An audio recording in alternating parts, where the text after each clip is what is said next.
बिस्मिल्लाहिर्रहमानिर्रहीम। अस्सलाम वालेकुम नाज़रीन, आप यूट्यूब चैनल देख रहे हैं। मैं इमरान ख़ान हूँ। इंतख़ाबात के बाद अब तक चीज़ें स्टेबल नहीं हो पा रही। उसकी वजह यह है कि धांधली के शोर में तमाम अगली कार्रवाई दब गई है। इंतकाल इक़्तिदार मुश्किल दिखाई दे रहा है।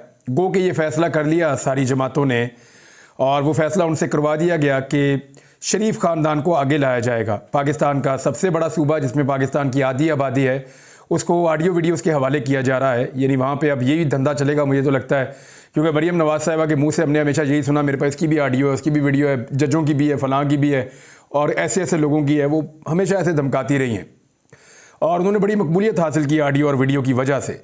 बहरहाल पंजाब असम्बली में ऑडियो वीडियो का धंधा चलेगा। मरीम नवाज़ साहिबा जो है वो उनको वज़ीर आला पंजाब बनाया जा रहा है ज़बरदस्ती, क्योंकि पाकिस्तान तहरीक इंसाफ का ये कहना है कि वो 2/3 अक्सरियत से ज़्यादा ले चुके हैं, और सादा अक्सरियत तो बग़ैर मखसूस नशस्तों के उनके पास थी पंजाब असम्बली में, और उनके अरकान की सीटें छीन कर मरीम नवाज़ को दी गई है। बहुत सारों की मिसालें मैं आपको वक्तन फ़वक्तन देता भी रहता हूँ, अभी भी बहुत सारी मिसालें हैं। मैं रोज़ाना आपको अगर 10 के करीब बताऊँ धांधली, तो सूबाई असम्बली की नशस्तों में मैं आपको मेरे ख्याल एक हफ्ता से ज़्यादा बता सकता हूँ कि कितनी सीटें PMLN ने छीनी पाकिस्तान तहरीक इंसाफ की।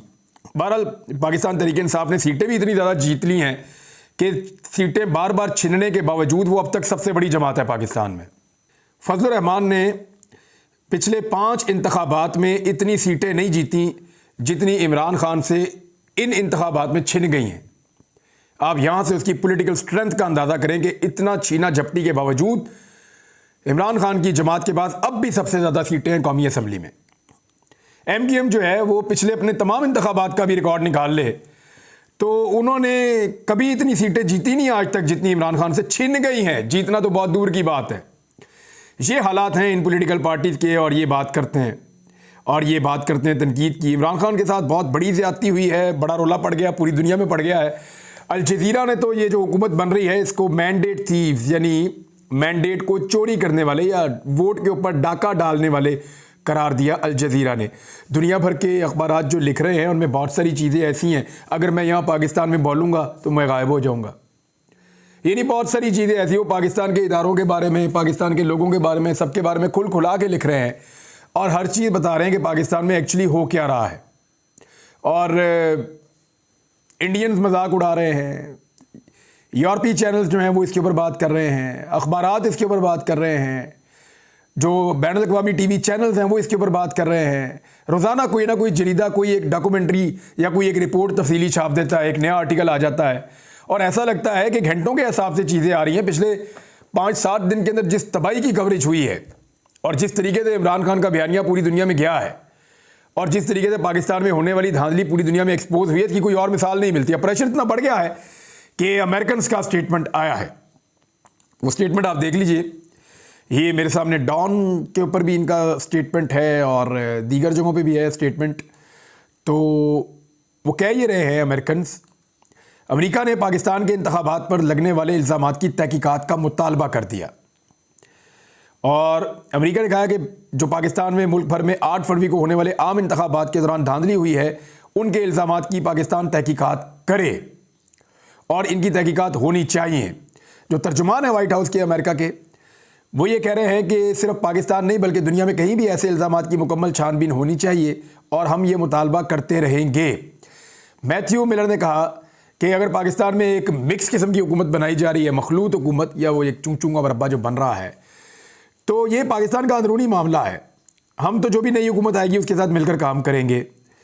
लेकिन उन्होंने ये कहा कि पाकिस्तान में इसकी तहकीकात की जाएँ जो धांधली हुई है। देखें, UN की तरफ से आवाज़ें आ रही हैं, यूरोपीय यूनियन की तरफ से आवाज़ें आ रही हैं, बरतानिया और अमेरिका की तरफ से आवाज़ें आ रही हैं, और दीगर ममालिक बहुत सारे मुल्कों में मैं नाम ले सकता हूँ। ऑस्ट्रेलिया से आवाज़ आ रही है, कनाडा से आवाज़ आ रही है। पूरी दुनिया इस वक्त पाकिस्तान को एक ऐसे मुल्क के तौर पे देख रही है जहाँ पे एक बदतमीज़ी का माहौल चल रहा है। यानी एक पॉलिटिकल पार्टी को पब्लिक ने वोट डाले, उनके वोट कहाँ गए समझ नहीं आई। 8 तारीख को इमरान खान की जमात अक्सरियत के साथ जीत रही थी, उसको 70 से 80% वोट पाकिस्तान में मिल गए थे। लेकिन जैसे ही 9 तारीख आती है तो दूसरी जमातें जीतना शुरू हो जाती हैं, और उनको सीटें उनकी निकलना शुरू हो जाती हैं। अब फॉर्म 47 जो है वो इस तरीके से फॉलो किया जा रहा है उसको कि जैसे उसकी बुनियाद पे इलेक्शन हुए। हालांकि इलेक्शन हुए फॉर्म 45 की बुनियाद पे। फॉर्म 45 के अंदर असल नतीजा लिखा हुआ है, उसकी बुनियाद पे बनता है फॉर्म 47। लेकिन अजीब चीज़ है, मेरी तो समझ से बाहर है कि ये किया क्या जा रहा है। लोग अब बड़ी अजीब अजीब मिसालें दे रहे हैं। मिसाल के तौर पे ये 10 का नोट आप देख रहे हैं, इसके आगे अगर 2 सिफर और लगा दूँ तो ये 1000 का नोट तो नहीं बन जाएगा ना, रहेगा तो ये 10 का नोट ही। अब ये वाली धांधली कर रहे हैं सब लोग। ये 10 का नोट अगर फॉर्म 45 है तो ये 10 का नोट ही रहेगा ना, या इसके ऊपर 2 सिफर लगा के आप फॉर्म 47 बना देंगे, जनाब ये अब 1000 का नोट है। ये इस किस्म की धांधली है और ज्यादती की जा रही है पाकिस्तानी कौम के साथ, लोगों को मायूस किया जा रहा है। तो क्या एक ऐसा मुल्क जिसके लोगों को मायूस कर दिया जाए वो अपनी इकॉनमी को खड़ा कर सकता है? तो इसका जवाब है नहीं। जहां लोग मायूस होंगे, जहां बेचैनी होगी, जहां पे लोगों को एतमाद नहीं होगा गवर्नमेंट के ऊपर, जहां पे तोहफे मुसल्लत कर दिए जाएंगे, वहां पे मुल्क आगे नहीं बढ़ पाएगा। करके देख लें, पहले भी आप देख लें 2 साल से जो पाकिस्तान में हो रहा है, खुदा न खास्ता यही सिलसिला आगे बढ़ता हुआ दिखाई दे रहा है। अमरीकी तर्जुमान ने कहा कि अमरीका ने पाकिस्तान पर हालिया इंतखाबात की शफाफियत को यकीनी बनाने पर जोर दिया है। ये व्हाइट हाउस की तर्जुमान है कैरन जीन पियर। इन्होंने कहा कि अमरीकी सदर जो बाइडन पाकिस्तान में होने वाले इंतखाबात से आगाह हैं और जानते हैं कि पाकिस्तानी इंतखाबात में ख़वातीन और नौजवानों समेत लाखों पाकिस्तानी वोट डालने के लिए निकले हैं। ये नहीं, उनको सिचुएशन का आइडिया है। और उन्होंने कहा कि अब अवामी जो ख्वाहिशात हैं उनका एहतराम किया जाए और इंतखाबी अमल में शफाफियत को यकीनी बनाए, जो बहुत अहम और ज़रूरी है।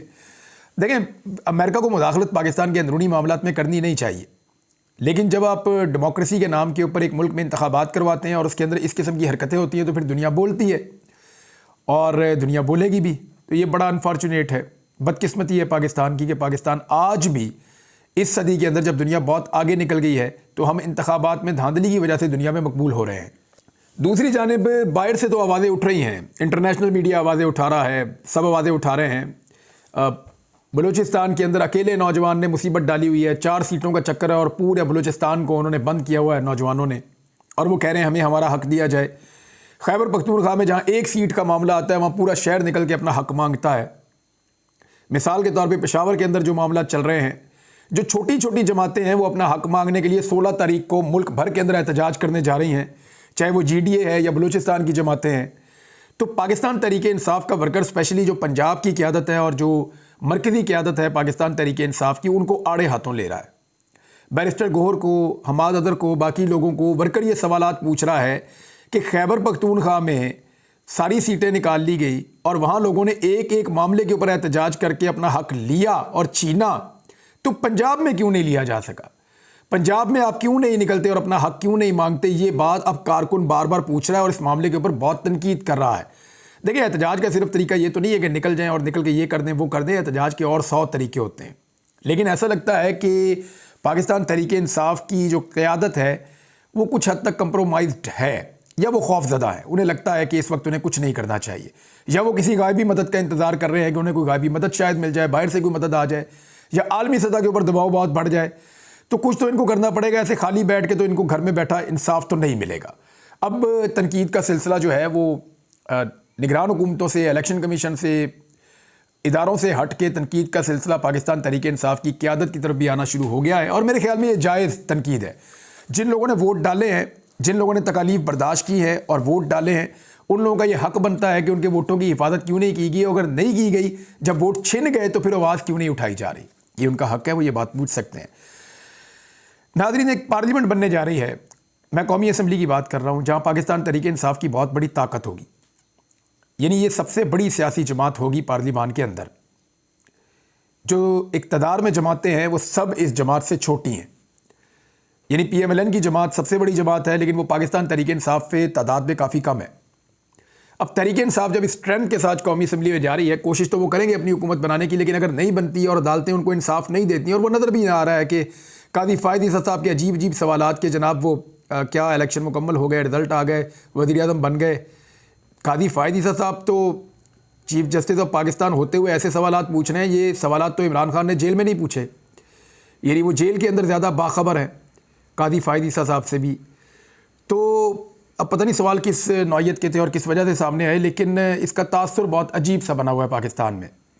बहरहाल कादी साहब ने बल्ला ले लिया था और अब वो धांधली के ऊपर मामला उठाने को ऐसा लगता है कि तैयार नहीं है अदलिया। क्योंकि देखिए, एक अगर हुक्म जारी कर दिया जाए कि फॉर्म 45 के मुताबिक फॉर्म 47 जारी किए जाएं, तो ये सारा बहरान फौरी तौर पे ख़त्म हो सकता है।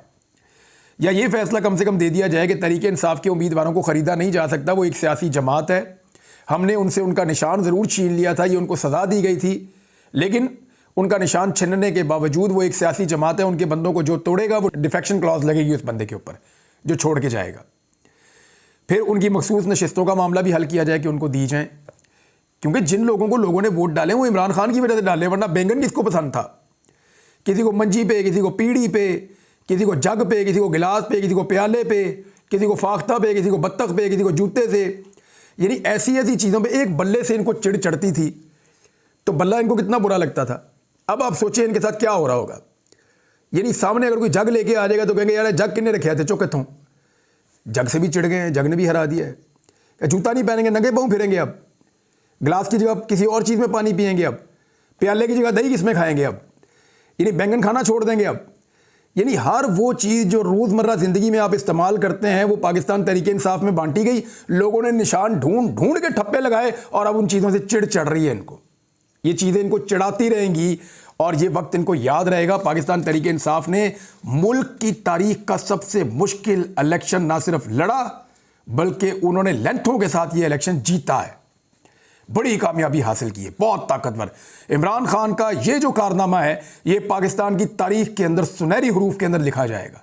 आज इमरान खान अगर किसी को विलन लगता है तो लगे, लेकिन आने वाली नस्लें इस बात को याद रखेंगी कि एक आदमी था जिसने गोलियां खाई, जिसने हर तरह की फस्तायत बर्दाश्त की, जिसके ऊपर हमले हुए, जिसके ऊपर ज़ाती नौयत के हमले हुए, 200 मुकदमे बने, उसके कारकुनों को मारा गया, कई लोग कत्ल हुए, वो जेल में डाल दिया गया, उसके ऊपर लगातार केसेस बने, उसको 30 साल से ज़ायद की सज़ाएं सुना दी गई, उसका नाम लेने पे पाबंदी लग गई, उसका झंडा निकालने पे पाबंदी लगाई गई, उससे उसका इंतखाबी निशान ले लिया गया और उसने पाकिस्तान में क्लीन स्वीप कर दिया जेल में बैठ के। ये सुनहरी हरूफ में लिखा जाएगा, लिखा जा चुका है। देखिए, जो लोग खेल रहे हैं ना ये सारा खेल, उन्हें याद रखना चाहिए कि तारीख लिखी जा रही है, साथ साथ एक एक हर्फ लिखा जा रहा है, एक एक चीज़ नोट हो रही है, मौर्रिख लिख रहा है। वो आपको क्या लिख रहा है ये आपकी नस्लें पढ़ेंगी, और वो इमरान खान को क्या लिख रहा है ये पाकिस्तान की नस्लें पढ़ेंगी। ये सबको पता चल जाएगा। बहरहाल लोग एहतजाज कर रहे हैं कि ज़रा थोड़ा सा पंजाब वालों को भी होश के नाखून लेने चाहिए। गैस और बिजली और पेट्रोल की कीमतें बढ़ने वाली हैं नादरीन, क्योंकि शहबाज शरीफ की हुकूमत आने वाली है, बहुत स्पीड के साथ चीज़ें आगे बढ़ेंगी, आप आने वाले दिनों में देखेंगे। अली अमीन गंडापुर को जैसे ही नामजद किया गया वज़ीर आला खैबर पख्तूनख्वा के लिए, तो उनके वारंट गिरफ्तारी जारी कर दिए गए हैं। तो क्या अली अमीन गंडापुर को गिरफ्तार कर लिया जाएगा? मेरे ख्याल में अली अमीन गंडापुर बहुत सख्त साबित होंगे। वो ज़मानत भी ले लेंगे, अपने बंदे भी इकट्ठे कर लेंगे, अपनी असम्बली भी तश्कील दे देंगे और वज़ीर आला खैबर पख्तूनख्वा का हलफ भी उठा लेंगे, और फिर उसके बाद एक वज़ीर आला को गिरफ़्तार करना कोई इतना आसान तो नहीं रहेगा। बहरहाल पार्लियामेंट के अंदर क्या होने जा रहा है वो बड़ा इंटरेस्टिंग सिनेरियो है जो मैं आपके साथ शेयर करूंगा तफसील से, लेकिन इतना मैं आपको बता दूं कि पाकिस्तान तहरीक इंसाफ के जिन लोगों से मेरी बात हुई है और PMLN और पीपल्स पार्टी के जिन लोगों से मेरा रब्ता हुआ है, उन सब के मुताबिक ये जो पार्लियामेंट बनने जा रही है ना, इसके अंदर वो तमाशा लगना है, वो तमाशा लगना है कि तमाशा लगाने वाले भूल जाएंगे कि तमाशा लगता कैसे। ये कुछ इस पार्लियामेंट के अंदर होने जा रहा है। 14 तबक रोशन हो जाएंगे सबके, वो कैसे होंगे वो चीज़ें मैं आपके साथ शेयर करूंगा। सिकंदर सुल्तान राजा ने एक बहुत अजीब बात की है, जो चीफ इलेक्शन कमिश्नर हैं, मैं आपके साथ शेयर कर देता हूं। उन्होंने कहा धांधली के इल्ज़ामात लगाने वाले सबूत पेश करें। वो सबूत कहाँ से पेश करें जनाब आपके? क्या कोई लोग अंदर जाके वीडियो तो बना रहे थे कि आप धांधली कर रहे हैं? बेशुमार वीडियो तो वैसे ही पड़ी हुई है सोशल मीडिया पे। ये सारे अपने अपने फॉर्म 45 लेकर आपके पीछे फिर रहे हैं। आपका अपना लिखा हुआ फॉर्म 45 मौजूद है चीफ इलेक्शन कमिश्नर साहब, आपका अपना लिखा हुआ फॉर्म 45 मौजूद है, वही तो सबूत है। और कौन से सबूत लेकर आए आपके सामने? और क्या बंदे की चीजें पकड़ के ले आएंगे जनाब ये धांधली कर रहा है या ये कर रहा है या वो कर रहा है? ऐसे नहीं होता। यही सबूत है जो इलेक्शन कमीशन ऑफ पाकिस्तान ने खुद पेपर जारी किया जिसको फॉर्म 45 कहते हैं, वो आपके पास मौजूद है, वो तमाम उम्मीदवारों के पास भी मौजूद हैं। उन फॉर्म 45 के मुताबिक प्लस माइनस कर लें आप कि इसको इतने वोट पड़े, इसको इतने वोट पड़े, इसको इतने वोट पड़े, तो सबसे ज़्यादा वोट इसको पड़े, ये जीत गया, इसको उससे कम पड़े, ये हार गया, और बाकी सारे नीचे आ गए। लेकिन आप उसके मुताबिक फैसला करने को तैयार ही नहीं है। सबसे बड़ा सबूत इलेक्शन में धांधली का फॉर्म 45 है। फिर और बहुत सारी चीज़ें हैं। तो धांधली के सबूत अगर आप आंखें बंद करके बैठे हुए हैं और आपको लगता है कि सबूत आएंगे और आपकी आंखें खुल जाएंगी, तो आपकी आंखें खोलने वाले सबूत पाकिस्तान में किसी के पास मौजूद नहीं है। ये थोड़ा सा अगर आप इंसाफ करने के मूड में आ जाएं, या थोड़ा सा आप अपना वो वाला चश्मा उतार दें जो आपको पहना दिया गया है, तो आपको नज़र आएगा कि पाकिस्तान में कितनी बड़ी धांधली हुई है। और आपका जो नाम है वो तारीख में किन हुरूफ में लिखा जाएगा वो मुझे कोई बताने की ज़रूरत नहीं है। इसी वीलॉग के नीचे कमेंट्स पढ़ लीजिएगा। मैं तमाम नाज़रीन से कहता हूँ कि ज़रा बताएं कि आप सिकंदर सुल्तान राजा साहब के किरदार को तारीख़ी हवाले से किस नाम से याद रखेंगे। अब तक के लिए इतना ही नाज़रीन, अपना ख्याल रखिएगा, अपने चैनल का भी। अल्लाह हाफ़िज़।